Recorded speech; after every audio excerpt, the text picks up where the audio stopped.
excuses are wild. Victims! I mean volunteers. If you could stand right here, yes, that's right. If your hair sets on fire, you feel an electric current pulsing through your body, this is normal. We don't follow here. Assistance! Now, what we wanted to draw your attention to is the fact that any one of you, who are not already dressed as steampunkies, vaudevillians, airship pirates, adventurers, or, dandies, can do steampunk on a dime. Easy as pie, and we're going to show you just how that happens. Are you ready? A drum roll, please. No, wait, no. We don't have a drum roll. We don't have a drum roll. Does anybody want to give us a drum roll? All right. Go! Dressers! To arms! Now, as this miraculous transformation is going on, we did want to draw your attention to some of the little items we've acquired for our costumes today. You'll notice that the judicious use of shopping in a dollar store might actually provide you with a toy derringer. You can get a nice cloth hat that has such lovely details. A beautiful little cloth card, couple of feathers. Ladies, you can't go wrong. Gentlemen, always like feathers. As for you guys, pocket watches are not necessarily an essential. You can go with a locket. It has the same basic look, same effect. It gives something to draw attention away from your midriff, especially if you haven't been to the gym.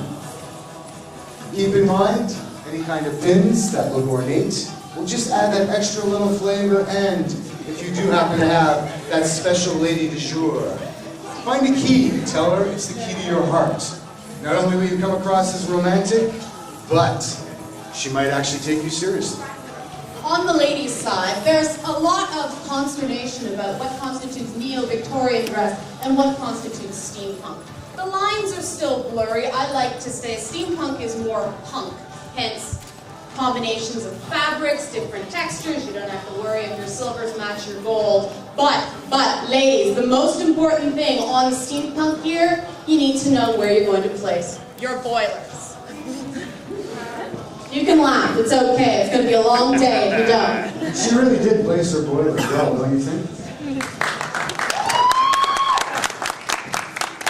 For those of you new to steampunk, definitions range from it's where the romantic meets the technical. Most people say Jules Verne, but that's not quite right.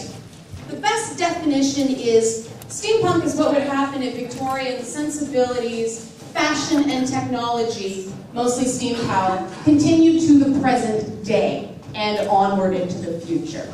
Did anybody not know that here? Now, are you all Steam fans here? Brilliant. Well, I think we're ready. We have a beginning. Who should we start with? Let's start with the gentleman, because he's got the simpler costume to talk about. Now, notice the helmet, sort of. A simple item is actually in need of a little loving care and attention, but it is a good baseline to build from. We could have the adventurer about to go into the deepest, darkest jungles. Of course, he probably doesn't want it to be quite so wicked, so he'll actually be able to use things like papier-mâché and so forth to build the helmet up, covered in cloth. Give it a few bangles, throw on a set of goggles, and you've got at least a start to building that up. Now, you'll notice he has a type of apron on. One of the things that often comes up is what does define a good steampunk costume. And I'm going to tell you, despite being dressed as a dandy, the adventurers and the grease monkeys are where it's at. Because they're the ones where you can get down and gritty and dirty and go real simple.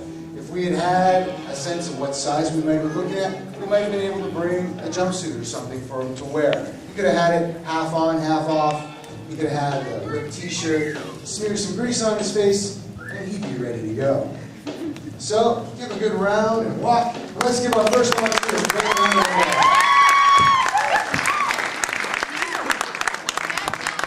Now, for the ladies' side, we had our first wardrobe malfunction of the day. Not me. It has a flat head. You are going to get it on the bus. Actually, she had a flat head. The hat would have stayed on better. This worked out much better than I thought it would. As you see, we've got the mini top hat, the coin belt, and Toronto-based designer's Retro G jacket with the Alice in Wonderland pocket detail. Hey, you should have been in the show. I think we have our model for next year. If you'll notice the old-fashioned bicycle pendant that she's wearing around her neck, that actually came from the Bay.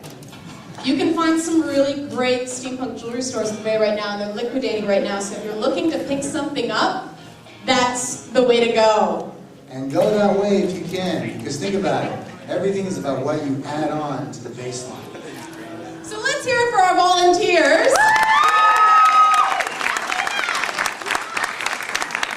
To make artists out of themselves, we do have something for them. We have two very, very limited edition Battle Station specific t-shirts. This is a video game I'm in.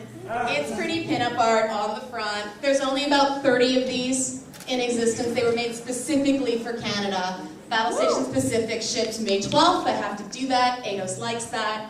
Eidos is the company that did Lara Croft. I'm at home. So thank you very much, ladies. Thank you very much, gentlemen.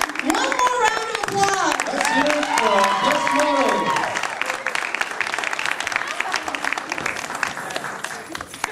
Now that we've set the bar very low,